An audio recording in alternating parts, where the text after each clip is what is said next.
بسم الله الرحمن الرحيم. صباح الخير عليكم.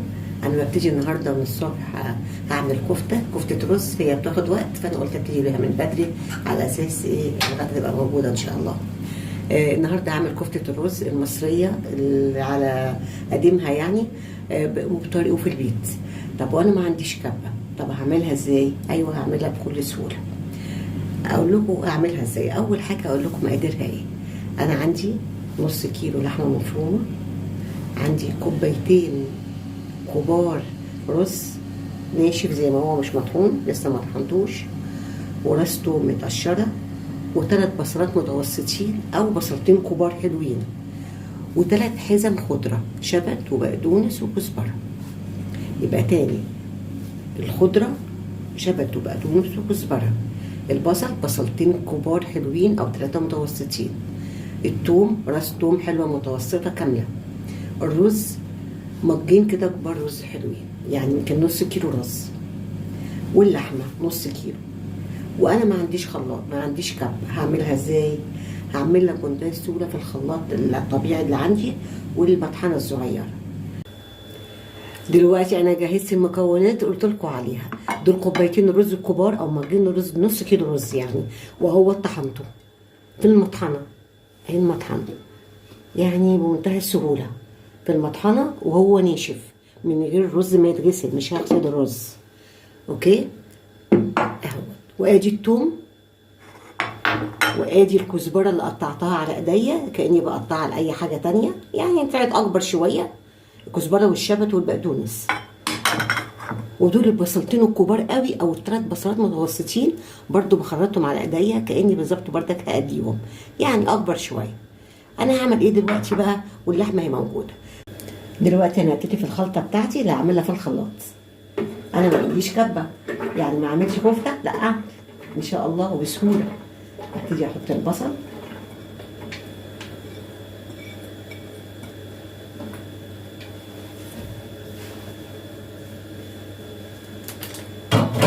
احط الخضره،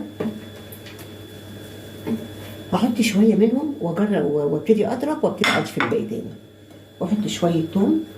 يعني انا حطيت البصل على بعضه، شويه توم وشويه ميه. اهمت الميه اهو، انا هجزعهم. الميه اهيت، انا هجزعها. بسم الله الرحمن الرحيم. وهضرب الجزء ده في الخلاط وهضيف عليه الباقي حبه حبه.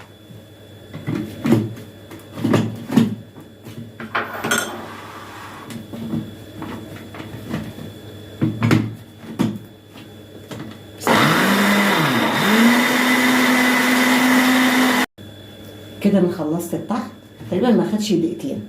اوكي ما خدش دقيقتين، بس انا كنت كترت شويه دقيق السائل شويه. اصبح عندي دلوقتي يا جماعه اهوت كل المكونات اللي هي كانت بصل وتوم وخضره.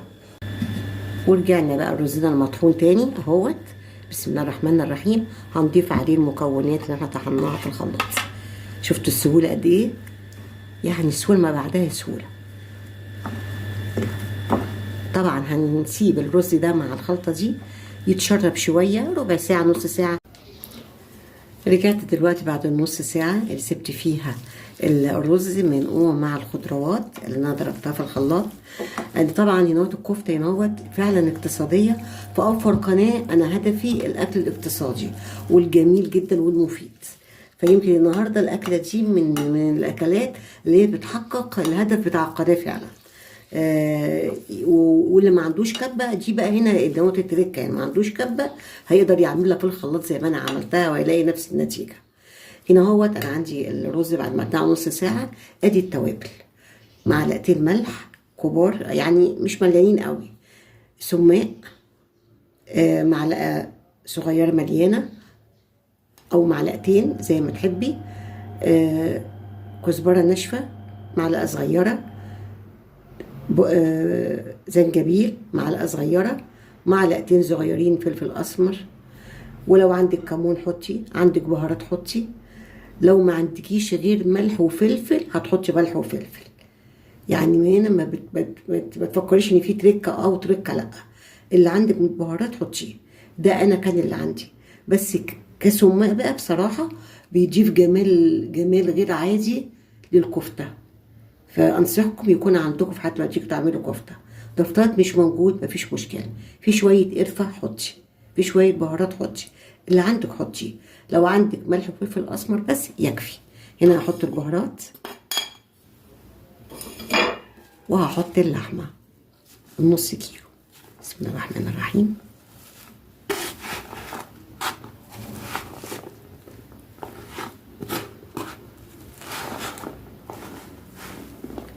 واللحمة انت وامكانياتك، جبتيها من العربية بتاعت الجيش اوكي، جبتيها مجمدة اوكي، جبتيها من الجزار اوكي، انت وامكانياتك. وابتدي بقى انا هعجن الخليط دوت عجنة كويسة. وإن لقيته طري في ايديا شوية هحط معلقة نشا، معلقة بقسماط، معلقة ردة، اللي موجود عندك في البيت يمسك معاكي العجنة ويخليها متماسكة وحلوة. ودلوقتي أنا هعجنها، وبعد ما هعجنها هوريها لكم.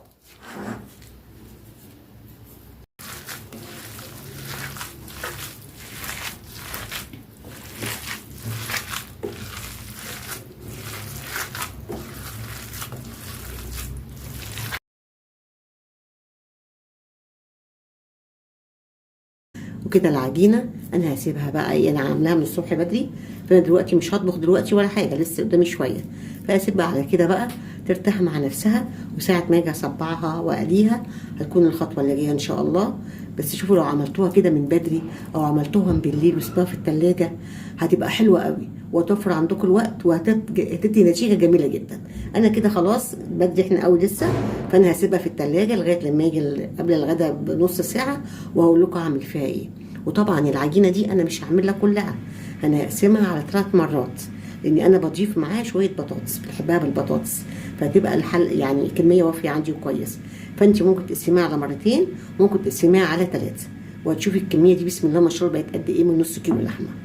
ودلوقتي بقى هسيبكم، وبعد شويه هرجع لكم اصبع الكفته واقليها قدامكم واعمل التسبيكه الدمعه بتاعتها.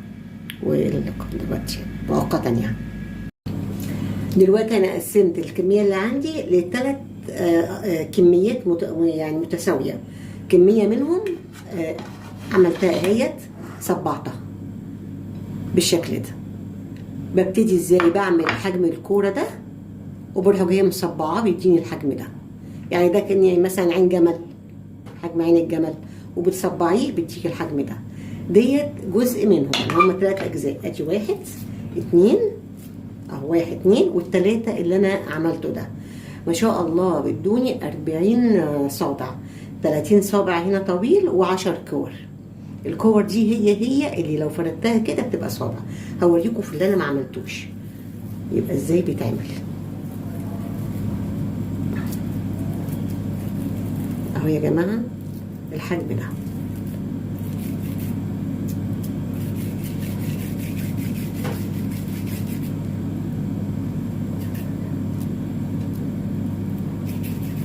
الحجم ده يا جماعه اللي هو زي هنا، هو كله اهو زي ده كله، زي اللي انا عاملاه هنا.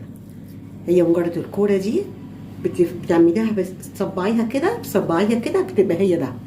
هنا انا عامله كور لان في حد عندي بيحبها محمره بس، فهحمرها له مش هحطها له في الصلصه، والباقي هحطه في الصلصه. طيب ده بقى يتشال كل اسبوع زي ما انت عايزه، تطلعي منه اكله وتعمليه. يعني انت عملتي نص كيلو كده بالطريقه دي النهارده، هيقعد معاك ممكن كل اسبوع تعملي اكله كفته بالرز. يعني تعبت شويه النهارده ولو اني والله من غير تعب، الخلاط خليها سهله قوي، وهتعملي منها 3 اكلات. في الوقت اللي انا بقى بعمل ايه في الاكله دي، انا بحط فيها طبعا الصلصه والثوم وبصل. دلوقتي هحطه على النار قدامكم، بصلايه متوسطه كده بخرطها رفيع، بحمرها خفيف، بحط عليها توم تحميره خفيفه، بحط دي نص كيلو صلصه، نص كيلو طماطم مصلصه. انا بحب استخدم دايما طماطم مصلصه، فده نص كيلو طماطم مصلصه وموجوده في البيت. وبستخدم بقى ايه كمان؟ البطاطس. انا بحب اضيف جدا جدا جدا البطاطس للاكله دي، تبقى دي جميله. ممكن تحطي 1 أو تحطي 2، بس انا هحط 2 لان احنا بنحبها قوي. حضرتك ممكن تحطي واحده تكفي، يعني 1 تكفي. واللي ما بيحبهاش خلاص اوكي ما يحطش خالص، احنا عشان بنحبها فبنحط بطاطستين 2. واقطعهم مكعبات صغيره قوي. ودلوقتي هوريهم لكم.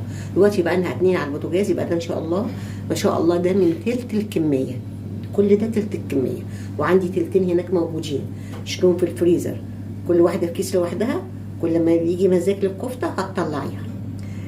هنا هو التسبيكه بتاعتها هعملها بمنتهى السهوله، وهعملها قدامكم على البوتاجاز. دلوقتي بقى ابتدي سخنت الزيت كويس، وهحط الكفته وارصها للتحمير، وحاطه في نفس الوقت التسبيكه الثانيه بحمر البصل على عين تانيه في البوتاجاز، هحط عليه الثوم وعامل صلصه الكفته.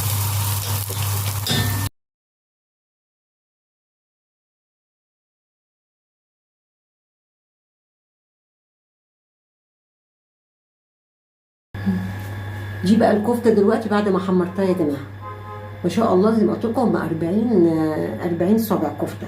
يعني دول معاهم من ضمن ال40 دول عملتهم بولز كور عشان حتى ياكل محمر، ودول هحطهم في الصلصه.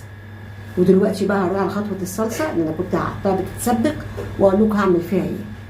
او في ملحوظه ان انا لما صبعتهم حطيتهم في الفريزر يتشمعوا شويه، يعني قبل ما اقليهم خلاص صبعتهم اهو، حطيتهم في الفريزر نص ساعه كده واقليهم، بيدي نتيجه افضل. ودلوقتي هروح على التسبيكه. دلوقتي انا خرجت بصله متوسطه زي ما انتم شايفينها كده على النار، احط عليها الزيت بتاعها،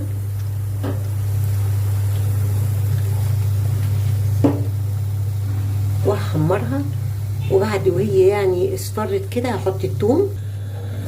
هنا اضفت الثوم يا دوب، مش عايزاه يتحمر، انا بسيط قوي. وهبتدي بقى احط الصلصه اللي انا عاملاها،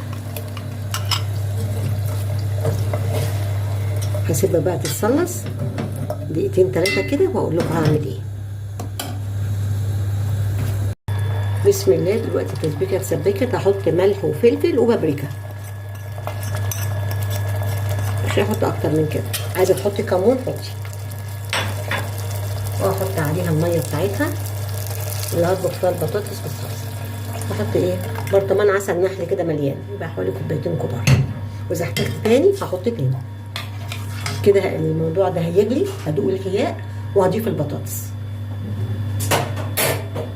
هحط شويه سكر بعد التتبيله لان نسيت. طماطم يعني سكر. هنا بقى ابتدي خلاص الحمد لله، هبتدي احط بقى البطاطس اللي عندي. ما بتاخدش غلوتين وبتكون خلاص دخلت على سوا. بروح جايه حاطه على طول الكفته، بس بمجرد ما احط الكفته نكون احنا مستعدين للاكل. ليه بقى؟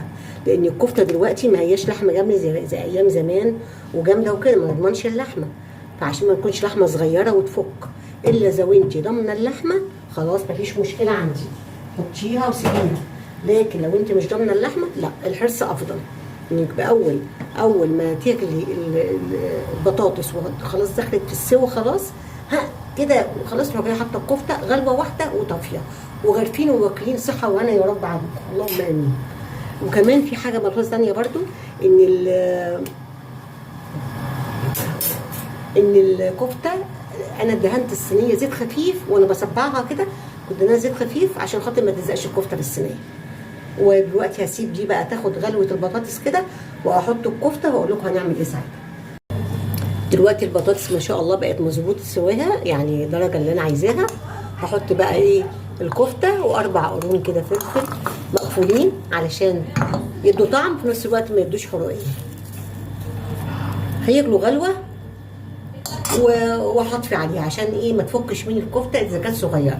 اذا كانت كبيره هي بالتاكيد مش هتفك. فانا بقى يعني ابقى حريصه شويه، اغطي عليها واسيبها تغلي غلوه كده يا جماعه. تمام، قعدت لها 3 دقايق على النار وانا هطفي عليها وهغرف. بصحة وهنا يا رب. ودلوقتي هغرفها وهتشوفها مغروفه. وكده يا جماعه بعد ما خلصناها وغرفناها، قد ايه جميله، قد ايه ريحتها حلوه وشكلها ممتع.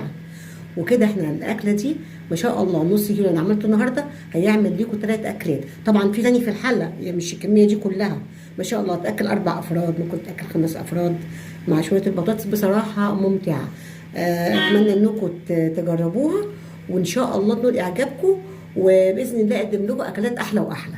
ومع السلامه.